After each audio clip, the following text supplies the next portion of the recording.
자, 여러분 반갑습니다. 지금부터 공기저하 냉동 13주차 두 번째 강의를 시작하겠습니다. 냉동부하 계산하고 있죠? 냉동부하 계산 12장이죠? 12장.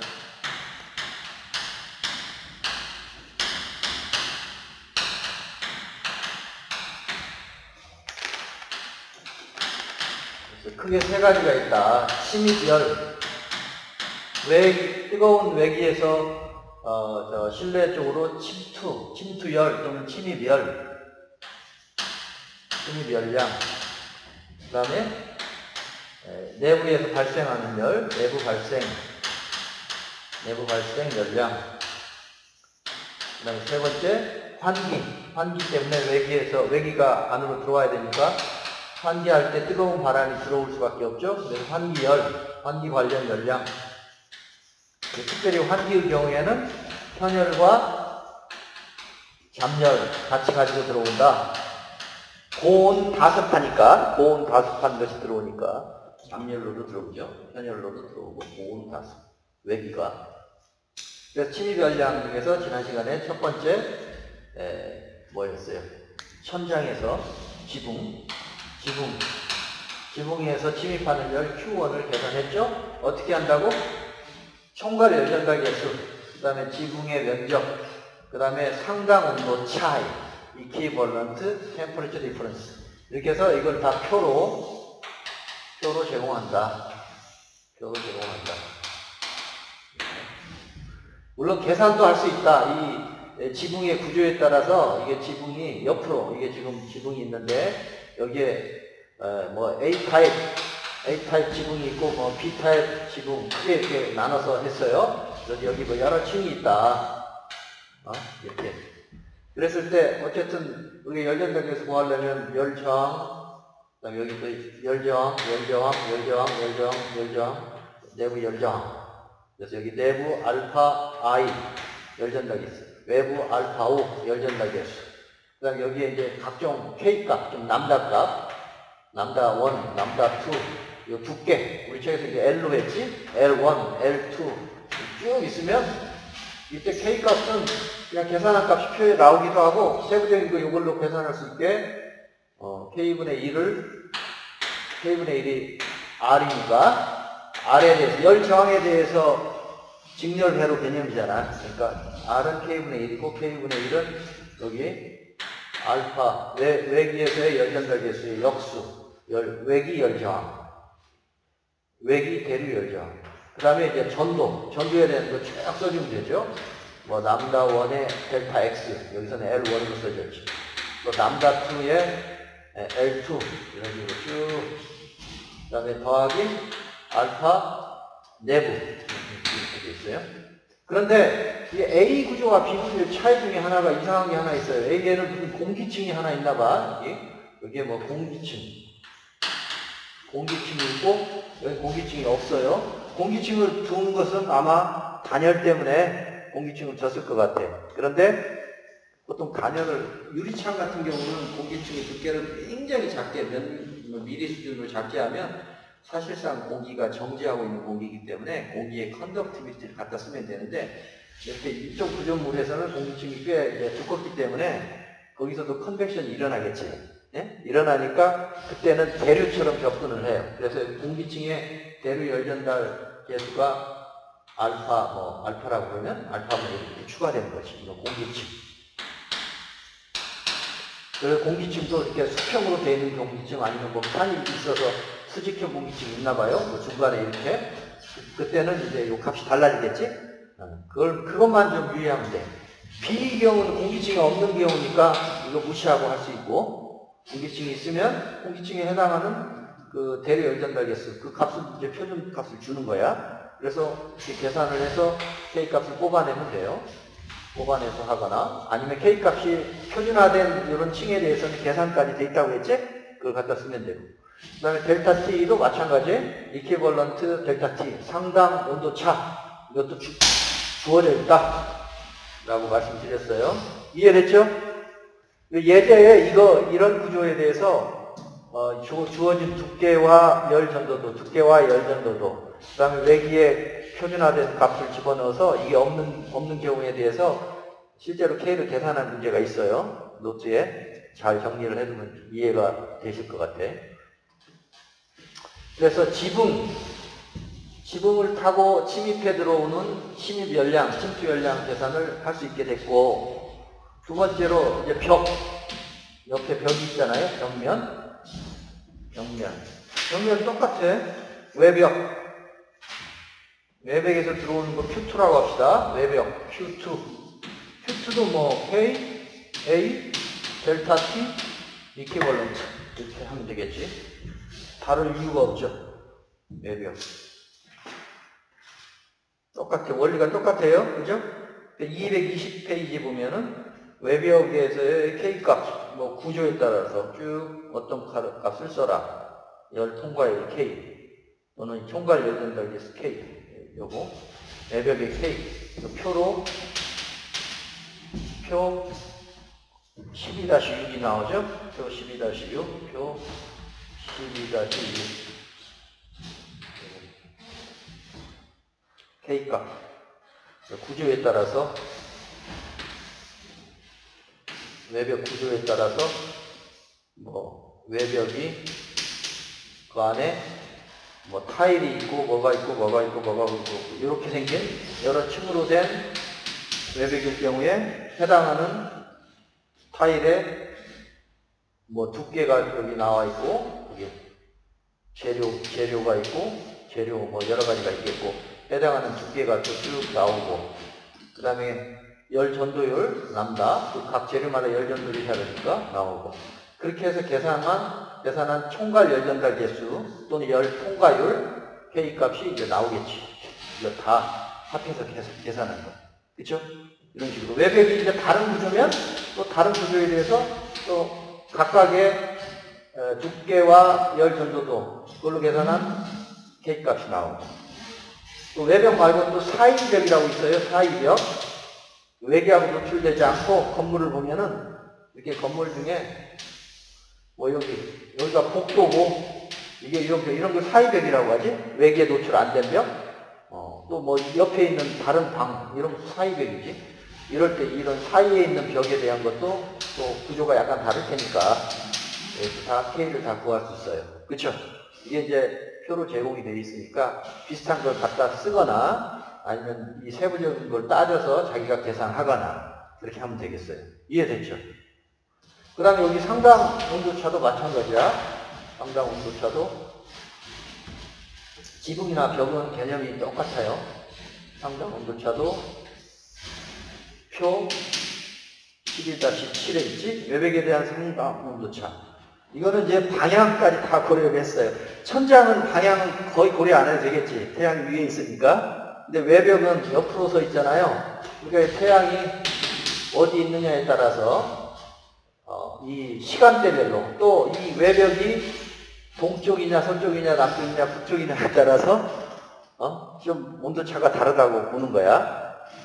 그래서 정교하게 하기 위해서 그렇게 이제 태양의 위치, 즉 시각에 따라서도 달라지고 그다음 벽의 위치 이게 북쪽이냐 북향이냐 뭐 북이냐 북동이냐 동이냐 동남이냐 남이냐 서냐 뭐 이런 식으로 방향에 따라서 시각에 따라서 아침 8시, 12시, 오후 4시 뭐 이런 식으로 그 다음에 구조도 여기 구조 두께 L이 뭐 L이 얼마 두께에 따라서 여기 이제 두께가 여기 나오겠네 두께의 시간 이렇게. 그래서 북쪽에서는 상당 온도차를 여기 델타 T를 이제 써야 돼. 예를 들어 아침 8시에 북향의 그 벽에서는 상당 온도차를 5.5도로 해라. 동쪽은 16.7도로 해라. 남쪽은 0.6도로 해라. 서쪽은 1.9도로 해라. 그죠? 오전에는 동에서 해가 뜨니까 동쪽이 온도차가 크네. 그죠? 근데 낮이 되면 이제 남쪽이 크겠지. 낮이 되면 16시, 예? 16C로 남서 쪽이 크겠지? 낮으면 이 정오 때는 동남이 크고 뭐 이때는 남서가 크고 그렇게 방향에 따라서 이 온도차를 달리 쓰는 거야. 근데 실제로 계산할 때는 그 중에서 극한값을 쓰면 되겠죠? 제일 큰 거 위주로 이제 하면 됩니다. 어쨌든 이제 정확하게 할 때는 이렇게 시각에 따라서 그 상당 온도차가 달라질 수밖에 없죠. 내부는 다 동일하게 그 쾌적 온도 조건을 하더라도 외기의 온도가 다 다르니까 그 외기에 따른 상당 온도도 다 시각대별로 방향에 따라서 시간과 공간에 따라서 다 다르다. 그래서 갖다 쓰면 된다. 이해됐죠? 그래서 지붕과 벽에서는 총괄 열 전달 계수 또는 열 관리율 K와 온도 차이를 그냥 이퀴벌런트한 온도 차이로 해서 다 표로 제공한다. 그 다음에 세 번째, 유리. 그러니까 창유리. 유리도 기본적으로는 이제 유리를 통과하는 전도가 있고, 유리의 특징은 뭐야? 이게 유리가 이렇게 있으면, 벽에 유리가 있으면, 여기가 외기야. 여기 태양이 있으면, 태양에서 이제 빛이 유리를 통과하죠. 통과. 그래서 여기 온도차에 의해서 그동안 했던 이런 방식 외에도 직접 통과하는, 즉, 복사도 그래 해야 돼. 그래서 창유리에서는 두 가지 성분이 있겠지? 창유리에서는 두 가지가 나와야 되겠어요. 하나는 복사열, 두 가지가 나와. 복사로 전달되는 복사열이 있고, 창 두께를 타고 들어오는 전도열이 있겠지. 전도열. 그래서 복사열을 세 번째 Q3라고 하고, 전도열을 Q4라고 하면 되게 한번 생각해 봐요. 복사로 들어오는 게 많을까? 전도로 들어오는 게 많을까? 평균적으로. 날씨 좋다고 가정하고, 평균적으로. 복사로 들어오는 게 훨씬 많아요. 평균적으로. 예를 들어 8대2, 7대3. 뭐 날씨가 흐리면 이제 복사는 좀 적겠지? 그때는 5대5 될 수도 있는데, 날씨 좋고 햇빛 좋고 방향 좋으면 복사로 들어오는 침투 열량이 클 수밖에 없어요. 80%, 90%도 될 수 있겠지. 그래서 보통 여기다 블라인드를 치잖아. 블라인드를. 그래서 이렇게 뭐 이런 타입의 블라인드를 하기도 하고 돌려가지고 아니면 오르고 내리는 블라인드를 할 수도 있죠. 그래서 차폐를 해요. 차폐. 복사 차폐를 하기 위해서. 그래서 이 복사하는 경우에는 이제 차폐까지 고려를 해야 돼. 그래서 복사를 계산할 때는 어떻게 계산하냐면 차폐 개수를 곱해. 차폐 개수. 여기서는 이게 K니까 헷갈리면 안 되는데 K로 썼네. 요 K가 그 열 관리율 K가 아니고 차폐 개수가 돼요. 차폐 개수. 쉐이딩 코에피션트. 나 같으면 이렇게 쓸 것 같은데 쉐이딩 코에피션트. 요거를 써서 헷갈리죠. 어쨌든 이제 이름을 정확하게 차폐 개수. 만약에 블라인드를 다 걷었다 그러면 그냥 이게 1이 되겠지. 블라인드가 있으면 뭐 0.5만큼 차폐된다 그러면 이게 그래서 0.5만 들어온다 그러면 0.5. 차폐 개수인데 실제로는 차폐를 고려해서 침투하는 개수라고 보면 돼요. 침투하는 개수.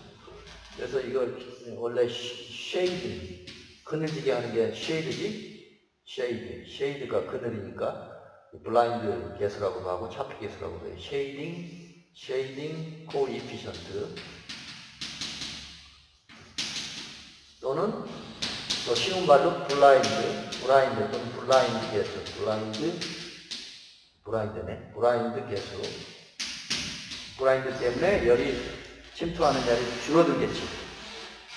거기다가 나머지 이제 복사 열전달률만 곱하면 되겠죠, 여기에. 그렇죠? 그래서 여기다 면적에다가 면적당 복사 히플럭스. 그러니까 Q 좀 이상하네. 그래서 이걸 I로 썼어요.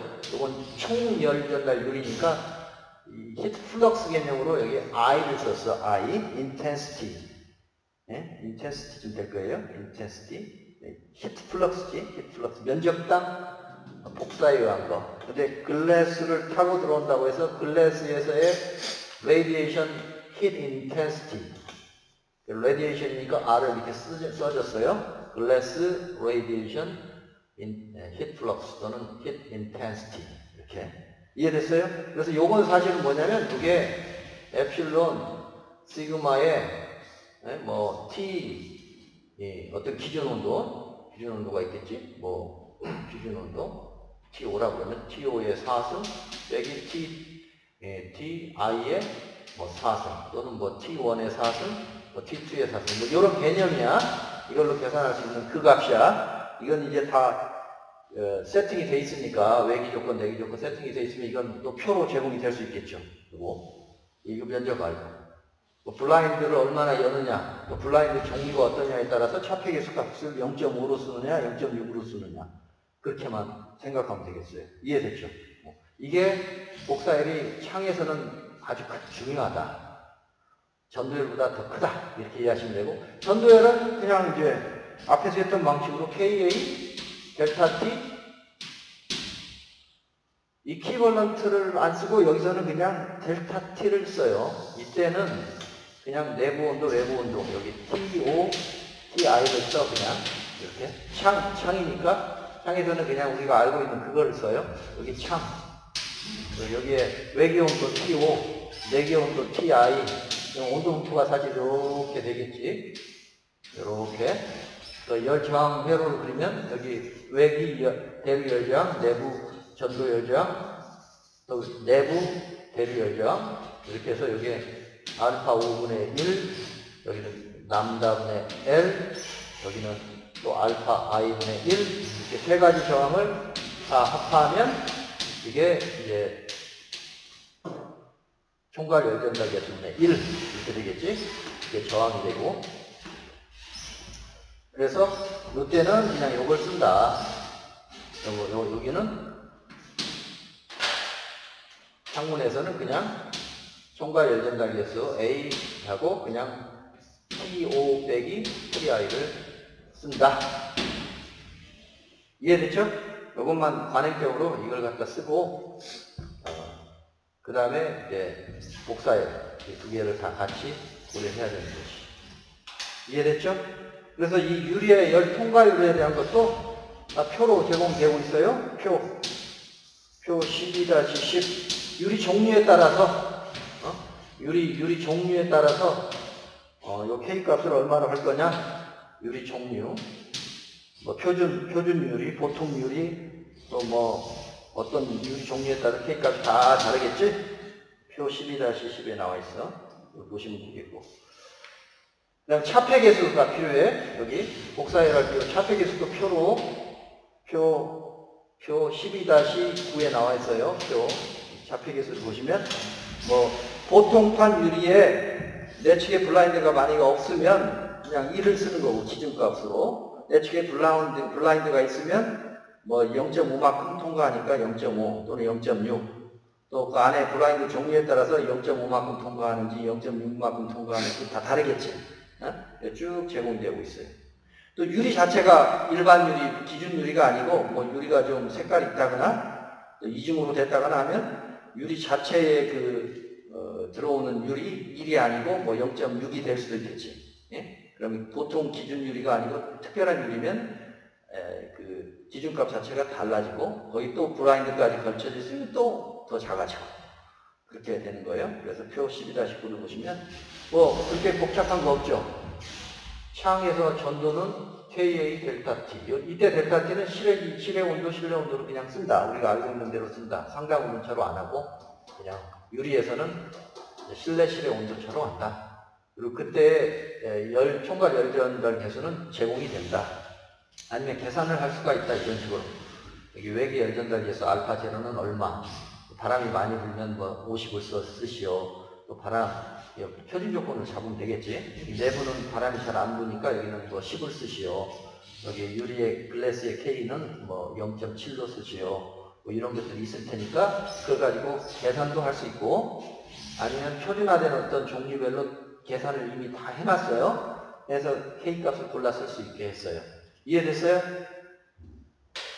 그래서 창유리에서는 전도열뿐만 아니라 복사열이 추가되고, 복사열의 경우에는 소위 차폐계수 또는 블라인드 계수라는 게 있어서 블라인드를 고려할 때, 안 할 때를 구별해서 계산한다. 까지 했어요. 별로 어려운 거 없죠? 지붕과 벽은 동일하게 KA 델타 T 이퀴벌런트를 쓰고, 창유리에서 전도는 KA 델타 T 자체를 쓴다. 그리고 창에서는 이제 복사로 들어오는 것이 훨씬 더 중요해지는데, 이때 복사로 계산한다는 히트 플럭스에다가 면적, 그 다음에 앞에 블라인드 이펙트를 곱한다. 이렇게 이해를 하시면 되겠어요. 이해됐죠? 그 다음에 또 뭐가 있어? 이제 극간풍, 바람이 새어 들어오는 거 침입하는데 이 창호 사이에 문 약간 틈이 있을 수도 있고 구조물 자체에 문 틈이 있어서 이렇게 이 사이로 극간에서 바람이 들어온다. 극간풍에서 외부에서 뜨거운 바람이 고온 다수의 바람이 들어올 수 있잖아요. 환기 측면이 아니고 그냥 침투 측면에서 그것도 이제 계산을 해줘야 되겠죠. 극간풍. 극간풍은 이거 두 가지 현열로 들어오는 게 있고 왜냐하면 고온이니까 외부에서 들어오는 게 고온이니까 현열. 또 내부보다도 더 가습할 수 있으니까 잠열로 들어올 수도 있다. 현열로 들어오는 것을 Q5라고 하고 잠열로 들어오는 것을 Q6라고 해보자. 현열로 들어오는 거 어떻게 계산하죠? M.CP 델타 T로 계산하죠. M.CP 델타 T로 계산하잖아. 현열 구하. 여기 이제 외부 온도, 요것은 아까 말한 대로 외기 온도, 내부 온도, 실외 바람의 온도, 실내 바람의 온도 차이고. 바람의 양, 질량 유량만 알면 되겠지. 근데 질량 유량으로 보통 안 주고 최적 유량으로 줘요. 미터 3/s. 그러니까 이걸 최적 유량으로 바꾸면 로 곱하기 최적 유량을 우리 라지 Q로 쓰기로 했어요. 라지 Q. M 닷은 질량 유량, best flow rate. 질량 유량.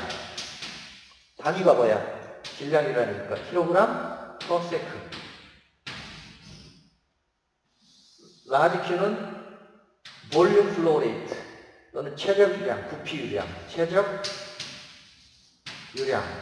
SI 단위는 미터 3/s가 되겠지. 근데 여기다 밀도만 곱하면 최적 유량에다 밀도만 곱하면 질량 유량이 되겠죠? 이해됐지? 그래서 요 정보를 주고 공기는 요가 1.2죠. 상온 상황에서 1.2. 그러니까 1.2 곱하기 최적 유량 하면 질량 유량입니다. 공기의 비열 곱하고 0.24 킬로칼로리인가 그렇죠? 킬로칼로리 퍼 킬로그램 도시 이거 되죠? 0.24. 그다음 물이 1이고 그다음에 델타 T. 그래서 뭐 이거 아예 수치를 대입하면 로가 공기는 1.2고 Q만 알려주면 되겠지.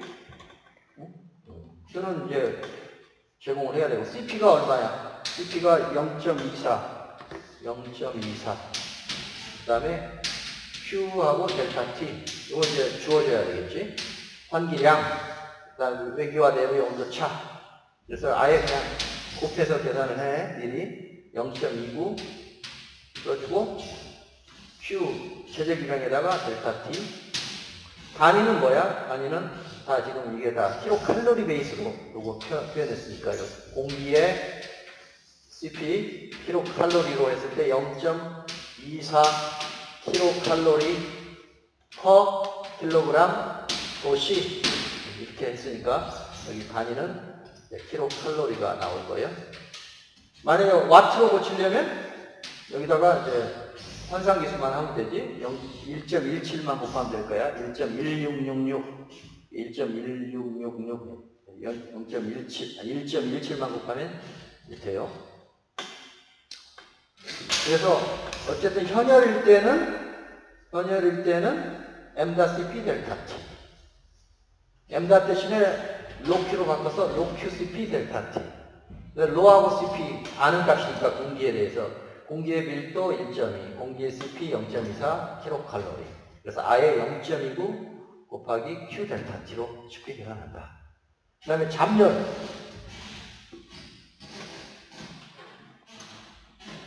습도가 다르지, 습도가. 잠열은 지금 습도가 달라요. 절대 습도가 다르지. 외기의 절대 습도와 내부의 절대 습도. 요것은 외기의 절대 습도가 더 높겠지. 고온다습하니까. 빼기. 내부의 절대 습도. I. 그리고 요거는 아까 뭐 절대 습도 우리 표준값 55%, 26도씨 55%면은 11.5g인가? 그랬잖아요. 그 다음 외기는 그때 66%라든가 외기 조건, 설계 조건이 있을 거니까 거기에 맞는 값을 이제 그 사이클로메트릭 차트에서 찾아보면 그때 절대수를 계산할 수 있잖아요. 그 값. 그래서 절대수의 이만큼의 차이를 가지고 들어오니까 이 절대수에다가 유량, m닷 들어오는 양을 곱해야지. 예? 그 다음에 H 증발잠열. 증발잠열 기준이 있어야 돼요. 그래서 이게 0도씨 증발잠열을 항상 기준으로 하기로 했어. 그래서 Q6는 증발잠열 0도씨 기준이면 얼마야? 이제 595.7인가 그래. 600이 좀 안 되지. 이게. 0도씨에서의 그 수분이 1kg이 증발하면 얼마나 열이 필요한가? 그게 증발잠열인데 이게 600쯤 되죠? 597.5 킬로칼로리 퍼 킬로그램 이렇게 될 거예요. 그래서 그거에다가 여기 m닷이 이제 로큐죠? 로큐 넣고 델타 x는 이제 킬로그램으로 표현을 해야 되겠네. 여기가 킬로그램이니까. 그래서 여기 대입하면 나와요.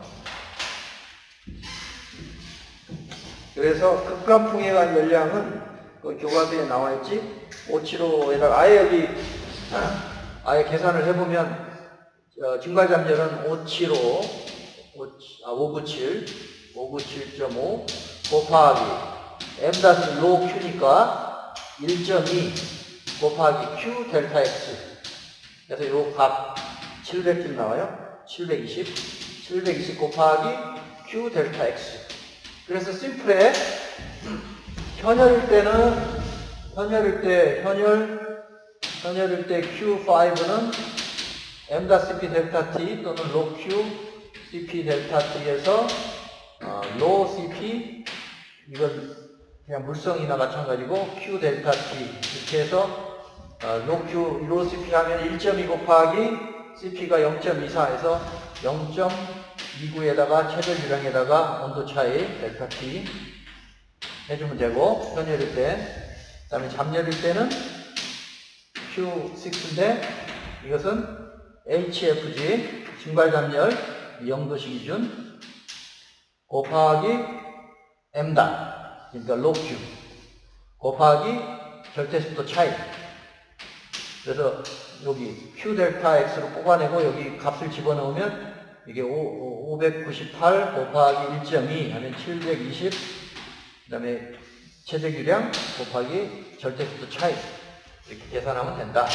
들어오는 풍량 Q만 알면 들어오는 풍량 Q는 설계치예요. 여기 사람 한 명당 환기량 얼마로 하시오 다 정해져 있어. 그래서 그거는 딱딱딱 계산하면 되고 그 다음에 아까 우리 내부의 쾌적 조건과 외기의 온습도가 다르니까 온도 차이 알 수 있고 습도 차이 알 수 있지.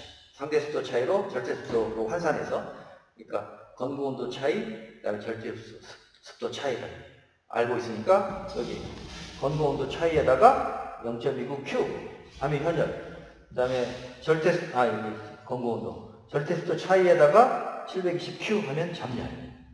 그래서 극간풍 틈새로 들어오는 바람이 가지고 오는 현열과 잠열을 다 계산할 수 있어요. 이것은 뒤에 좀 이따 다시 하겠지만 환기량은 더 크겠지. 환기에 필요한 Q를 정하면 환기에 의해서 침투하는 열도 똑같아요. 그렇겠지. 바람이니까. 이 식을 그대로 다시 적으면 됩니다. 환기일 때도. 자, 그럼 좀 쉬었다가 세 번째 강의 때 계속하겠습니다. 수고했습니다.